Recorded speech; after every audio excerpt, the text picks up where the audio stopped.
2010 first patch. என் குழந்தைங்களை கூட்டிகிட்டு நான் யூஎஸ் போயிட்டுருக்கேன். அங்கே என் ஜோதிகாவோட அக்கா இருக்காங்க. ஸோ சம்மர் அங்கே போவோம், சான் ஃப்ரான்சிஸ்கோ போவோம். அப்போ வெளியில் இறங்குற டைமு பிஸ்னஸ் கிளாஸ் தாண்டி வெளியில் போயிட்டுருக்கும் போது ஒருத்தங்க அண்ணான்னு வந்தாங்க. நான் சரி குழந்தைங்க இருக்கும்போது நான் கொஞ்சம் ப்ரொடெக்டிவாக இருப்பேன். இல்லை இப்போ வேண்டாங்க, இப்போ சந்திக்க வேண்டாம், கொஞ்சம் நான் ஃபேமிலியோடு இருக்கேன், குழந்தைங்களோட இருக்கேன், கொஞ்சம் வெளியில் நான் போக வேண்டியது இருக்குது, அப்புறமா பேசலாம்னு சொன்னேன். இல்லை நான் அண்ணான்னு வந்தாப்புல, அப்புறமா கொஞ்சம் கம்மியாக இருந்தாப்புல. நான் வெளியில் வரும்போது இமிக்ரேஷன் கிட்ட வரும்போது திரும்பி கிட்ட வந்தாப்புல பேசுறதுக்கு வாய்ப்பு கிடச்சிது. அண்ணா நான் 2010 ஃபர்ஸ்ட் பேட்ச் யோகி அண்ணா அப்படின்னாப்புல. என்ன யோகி அப்படின்னு, என்ன இங்கேனா? ஆமாம், நான் இங்கே ஒரு கன்சல்டன்சிக்காக வந்திருக்கேன், கூப்பிட்ருக்காங்க. அப்படியே நான் தெரியவே இல்லைப்பா, சாரி அடையாளம் தெரியல, நான் பசங்களோட இருந்ததுனால வந்து அடையாளம் தெரியல, வாங்க நான் 2 கார் இருக்குது உங்களை ட்ராப் பண்ணிடுறேன்.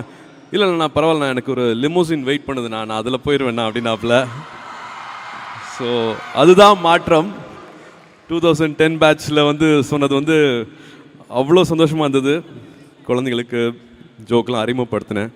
அந்த மாதிரி ஒரு சந்தோஷம் எனக்கு வேறு எதுவுமே சொல்ல முடியல. படங்கள் வெற்றியெல்லாம் தாண்டி அதோட சந்தோஷம் வேறு மாதிரி இருந்துச்சு.